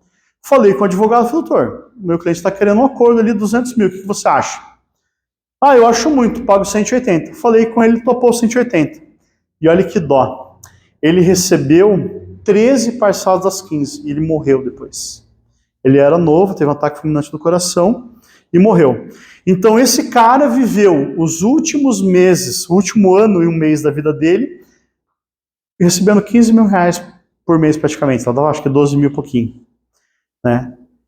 Olha que bacana, né? Imagina se ele tivesse saído agora, a ação dele lá, ele já tivesse morrido há 5 anos. Né? Então o cara foi lá e fez o acordo. O segundo processo caiu numa turma aqui do TJ do Paraná, que reverteu a ação. Fez a pessoa perder. E o outro processo ganhou, que é essa ação aqui. Hoje está em 1.300.000. Se alguém quiser comprar essa ação aí por 50 mil, eu e meu cliente vendemos. Por quê? Na caminhada, no decorrer, a empresa entra em recuperação judicial e não vai pagar ninguém. O que acontece quando a pessoa morre depois? Vai para o inventário o dinheiro. Vai para os herdeiros. Primeiro, cônjuge, pais, cônjuge e filhos, e aí depois os pais, se não tiver, os filhos. O que aconteceu na DPF 324? Lista a terceirização de toda e qualquer atividade, meio ou fim, não se configurando relação de emprego entre o contratante e o empregado da contratada. Esse era bem o caso, né? O corretor tinha um CNPJ, ele ganhou o vínculo, e o STF fala que o vínculo não existe hoje. Então, a tese é 2020, a ação é 2017. Por isso que, né, teve o sucesso na ação. Todas as ações que tiveram vínculo, elas ou têm uma regularidade administrativa ou elas são anteriores. Eu vou explicar para vocês. Da advogada é posterior, mas tem a irregularidade do auto falta de autonomia. Nesse caso aqui, olha que bacana, né? O cara entrou com ação pedindo vínculo de emprego e piso salarial de mestre de obras. A empresa juntou o comprovante de pagamento dele para provar que ele ganhava menos do que um mestre de obras, só que fez o pagamento PIX, você descreve, né? Mestre de obras, estava escrito pagamento Marcelo Mestre. O juiz interpretou que Marcelo Mestre o autor é mestre de obras. Não, estava dizendo, Marcelo Mestre. Infelizmente não era Marcelo Mestre. E aí o juiz entendeu o quê? Que tinha vínculo de emprego. Por quê? Nesse caso, a empresa, sabe aquela que você vai trocar o pneu com a roda, o carro andando? A empresa precisando entregar a obra, chegou o pedreiro, preciso trabalhar, então vamos lá, venha. Monta na carroça andando. E contrato, vamos acertar o contrato. E nota, vamos acertar a nota. Passaram 6 meses, não foi emitida uma nota, não foi feito contrato. Então, assim, pejotização não é bagunça, entendeu? É sério. Né?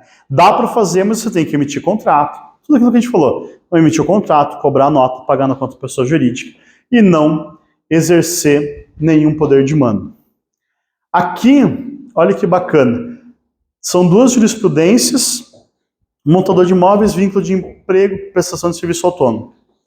Não tinha subordinação jurídica o montador de imóveis que exerce sua atividade com liberdade, sem determinação de forma de desempenho do seu trabalho pelo tomador de serviço. Nessa situação, a situação de prazo para as montagens é decorrência natural da prestação de serviço. Eu não posso dar lá para o cara lá 100 mil imóveis, um dia termine lá os móveis, entregue lá. Não posso, né? Então você pode colocar, você tem 1 mês, 1 semana, 1 hora para executar o serviço. Bacana. Eu gosto de fazer esses eventos com data velha, assim, né? 21 de agosto de 2023 foi essa decisão. Essa é mais antiga, mas eu coloquei ela por quê? Porque ela fala do horário. Saiu ontem, é de ontem.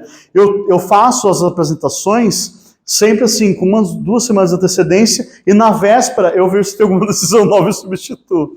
Porque a ideia é essa, está sempre atualizado, né? Então, essa decisão ela é mais antiga, só que ela trata dessa questão dos horários. Eu posso impor horário? Se o teu negócio faz sentido, motoboy, o cliente está esperando a mercadoria até o meio-dia. Cara, você tem que entregar até meio-dia. Mas vai dar o vínculo de emprego. Não vai, porque é tal da tua atividade. Eu não posso falar para o meu advogado, você tem até as 3 horas da tarde para protocolar a petição, se a lei fala que é até a meia-noite. Entendeu? Bancário. Isso aqui eles conhecem. Posso falar, não nenhum, esse processo do meu irmão. 2 palavras me remetem a isso. Assim. A primeira, que a advocacia não é profissão de covarde. Né? Então, quando ele saiu da empresa, ele não queria entrar com ação. Não, eu sempre tive empresa, sempre fui empresário. tinha um alto salário, sempre fui empresário. E aí ele começou a me acompanhar nas minhas audiências, que era o pessoal pedindo vínculo com o meu cliente, né, que era um banco. E aí a gente ia e falava, viu, idiota, como é que você era empregado? Não, mas eu tinha autonomia. Aí eu falava, cara, eu ia encontrar com ele no almoço, porque eu não tinha dinheiro para pagar o almoço, aí ele ia me pagar o almoço, e ele começava a comer ali, pô, eu vou ter que voltar para o banco. Né? Então, ao longo de quase 1 ano e pouquinho, ele foi se convencendo que ele tinha o direito. Aí eu falei, mas eu não vou fazer atuação porque você é meu irmão, né? Não tem a menor possibilidade disso. E comecei a procurar os advogados, né? Falei, ó, vou usar o fulano, mas daí aquele cara não tem uma dedicação tão grande, sabe?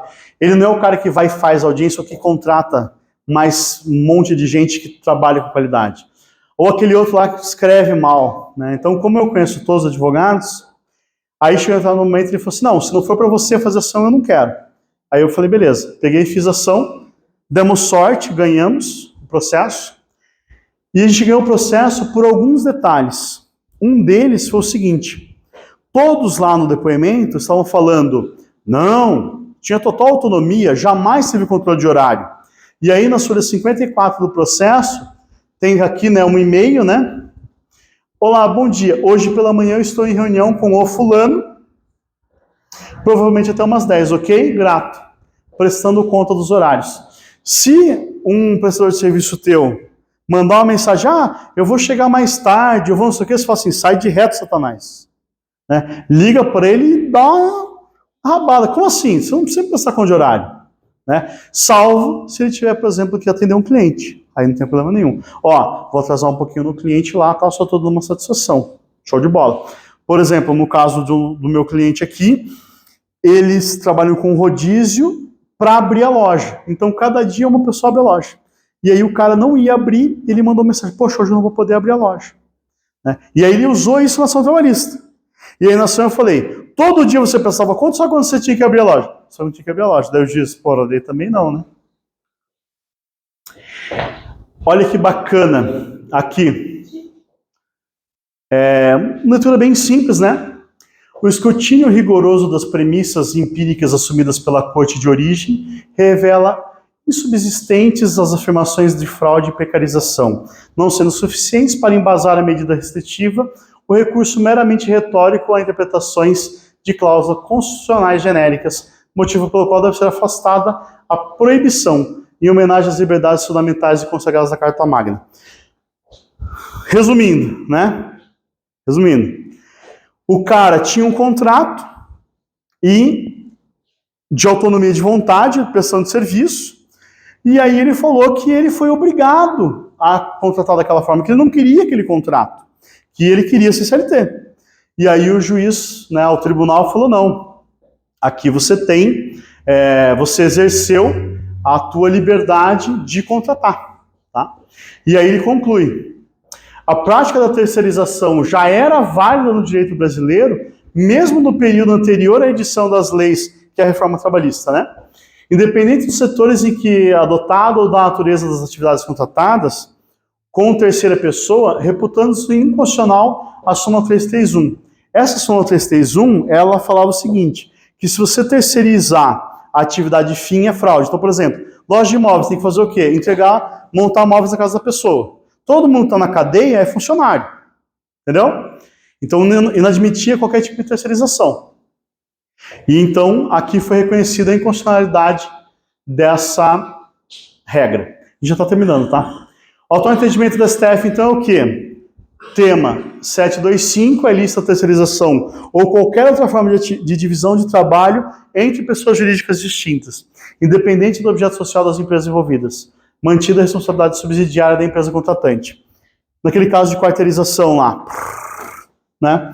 Então, se ali na cadeia alguém for CLT e pedir vínculo, né, vai ter o vínculo com o chefe, com o empregador direto, lá com aquele primeiro contrato, mas todos da cadeia vão responder de forma subsidiária. Se o Zezinho não tem dinheiro, você vai ter que pagar, tá? Legal? Aí, a tese da DPF 324 fala o seguinte, que é lícita a terceirização de toda e qualquer atividade. Aí fulminou a ideia. Ah, mas a mulher vai ser a diarista, mas o cara vai ser o barman, mas vai ser o atendente do salão. Não interessa. Todos podem ser terceirizados. Atividade meio-fim, não se configura uma relação de emprego entre contratante e contratado. Qual que é o BO disso? O BO é quando a gente faz nas coxas. O BO é quando a gente não exige nota, quando a gente paga na conta da pessoa física. Quando a gente trabalha com fraude à contratação, como nós temos no artigo 9º, né? Eu tô aqui dando uma cara, né? Você pega lá o... Como é que é a história? Ah, sei lá, você pega o porco, né? Dá banho no porco, limpa ele bonitinho, passa desodorante e bota ele dentro de casa e chama de Lulu. Não vai ser um cachorro nunca, né? Então, você não pode pegar e mascarar uma situação. Você tem que entender que existe a forma correta de você ter um prestador de serviço e existe a forma que você vai um dia gerar um vínculo. Posso contratar atividade fim? Posso. Porque eu não posso pagar na conta da pessoa física e tolir dele algum tipo de autonomia. Mas, por exemplo, assim, mesmo uma pessoa que não tenha, por exemplo, uma empresa, né, seja ela MEI, né? Mesmo tendo MEI, ela precisa abrir conta jurídica? Sim. Por quê? No artigo 3º da CLT, pagamento de salário, né? Trabalhador é toda aquela pessoa física que recebe salário, ou seja, que recebe dinheiro. Se você paga na pessoa física, ela vai ter um problema, porque assim, por que o dinheiro cai na conta da pessoa física? Porque ela recebeu um salário, porque ela recebeu uma prestação de serviço, porque ela recebeu uma doação. Entendeu? Não existe outra hipótese. Então, se o dinheiro cai na conta da pessoa física, ela tem que ter uma origem, né? Se está na conta da pessoa jurídica dela, ela emitiu a nota para aquilo. Entendeu? Porque a todos é exigido o dever de compliance, né? Então, compliance anticorrupção é uma coisa que todas as empresas têm que estar antenadas também. Você pode chegar na tua empresa lá e receber 100 mil reais em dinheiro? Não, recebi aqui em dinheiro, não vou nem falar onde que é. Não, você vai emitir a nota, recebi em espécie do Douglas. Acabou. Você pode me pagar em dinheiro? Pode, não tem problema nenhum, adoro. Só que eu vou emitir a nota para você que recebi em dinheiro teu. Se o dinheiro teu na lista, o problema é teu. Quando passou pela minha conta, eu declarei. Eu fiz a minha parte. Então hoje, como é que está o entendimento da STF? Você tem os dois temas e você ainda tem a fraude no calcanhar de Aquiles, tá? Então o entendimento ele não é pacificado.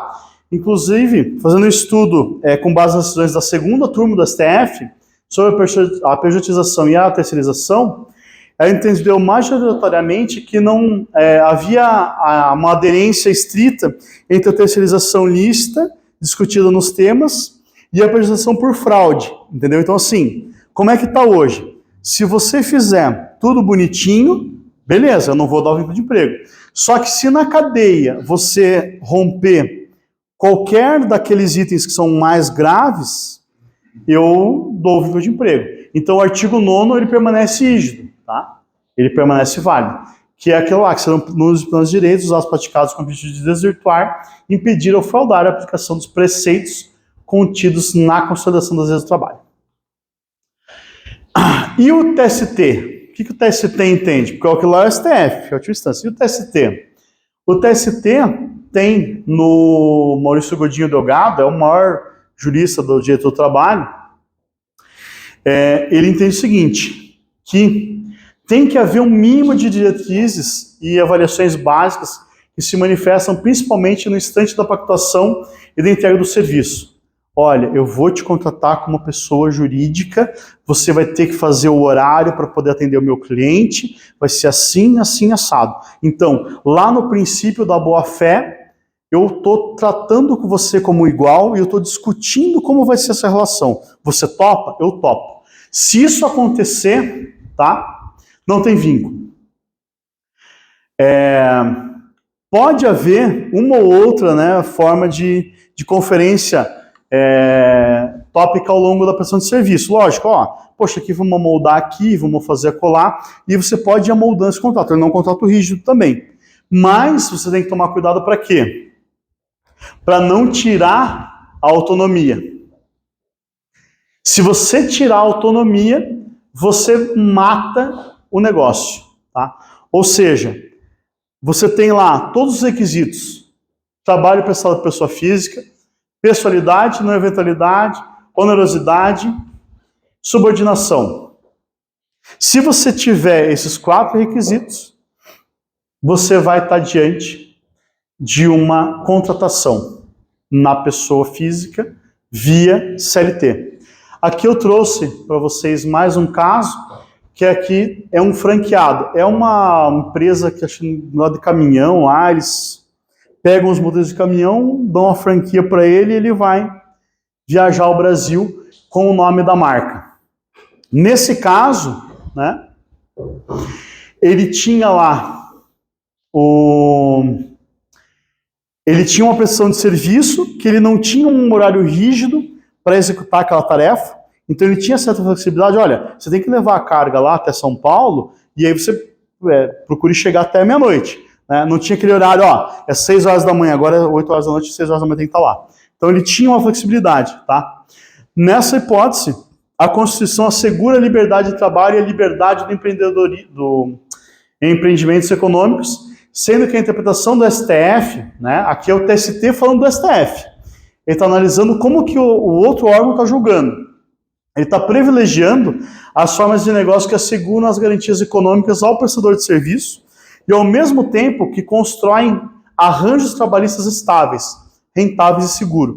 Lembra que eu falei na metade, aqui ou no começo, que se você tiver um prestador de serviço de forma pujante, ele pode inclusive virar maior que você e virar teu sócio num outro negócio? É para isso que serve a pejotização, para que as empresas cresçam, tá? Quais são as consequências de um vínculo de emprego? Acho que todo mundo aqui sabe, mas são os deveres trabalhistas. Penalidades: se você tiver lá uma ação de um PJ que ele te for enquadrado como funcionário, haverá um ofício para o Ministério Público do Trabalho para que você explique lá por que você não contratou esse cara e, logicamente, lá os processos judiciais. Como proceder em caso de questionamento de vínculo? Documentação. Então a empresa ela tem que estar bem organizadinha. Nota, comprovante de pagamento na pessoa jurídica, os contratos todos assinados. Adianta eu ter um contrato que eu mandei para o cara nunca assinou? Não adianta, você tem que ter um contrato assinado. Não precisa ter firma reconhecida, mas tem que estar assinado, prova inequívoca. Então, se você tiver todo esse arcabouço de documentação, tiver um escritório de advocacia que seja especializado e consiga te auxiliar nisso, você vai ter lá os riscos minimizados, né? Então você vai conseguir, mesmo tendo o processo, se defender de forma adequada. Então, conclusões. É legal contratar pessoa jurídica? Para qualquer área? Para qualquer área. Certeza? Certeza. STF falou. Né? Deus falou. Vantagens e desvantagens. Cada empresa, cada empresário vai ter uma condição. Né? Então, tem clientes que eu não recomendo de forma alguma. Por quê? O cara gosta de mandar mesmo. O funcionário é meu, eu mando mesmo. Não mando em casa que eu mandei a mulher, mas na empresa quem manda sou eu. Então, aí não dá. E aí, qual que é a ideia desse tipo de evento? Porque, assim, a gente tem uma visão do juiz que ele é um caboclo que está lá para fazer o mal, né? Então, se você perde o processo, o juiz fez o mal. Não. O juiz, ele é o termômetro daquilo que as partes procuraram ele. Então, se você, no dia a dia, a partir da primeira contratação, agir de forma transparente, honesta, olha, eu quero uma pessoa jurídica ao meu lado, para que a gente cresça enquanto negócio, para que a gente ganhe dinheiro junto, o juiz, quando for julgar essa ação dali 4, 5, 10 anos, se você ao longo da jornada manteve essa atividade, com certeza você não vai ter uma decisão desfavorável. Né? Com certeza ele vai analisar esse caso. Agora, se você ficar cheio de meandros, né? O cara, e o horário? Olha, e não sei o quê, e paga na pessoa física, né? Fazer uma tramóia, o juiz, ao analisar o caso, ele fala assim, olha, aqui com certeza teve uma fraude. Então, ele vai impor o vínculo de emprego. E deve fazer dessa forma. Por quê? O que vocês combinaram e o que foi executado tem que ser linear. tá? Só assim que a gente cresce enquanto sociedade. Era isso que eu tinha falado para vocês. Obrigado. Desculpa, a gente acabou subindo bastante o horário, né? E aí, se vocês puderem seguir o Citroën nas redes sociais, agradeço. Show? Ai, quase fiquei sem voz. Legal? É legal e desesperador? Os dois. Viu? Leva lá. Vamos tirar uma foto para postar nas redes sociais? O pessoal do marketing pira, porque daí eu esqueço de tirar foto. Eu esqueço de tirar. Uma nova pessoa, talvez Lu agora. É novo isso? Tem acho que 3 anos já. Pô, fui obrigado aqui. Eu tinha uma hereda. Foi arrastado pro vizinho assistir uma palestra aqui. Obrigado, viu? Não, o cara foi livre e espontânea pressão, né? Vamos tirar a virada para cá só por causa da iluminação?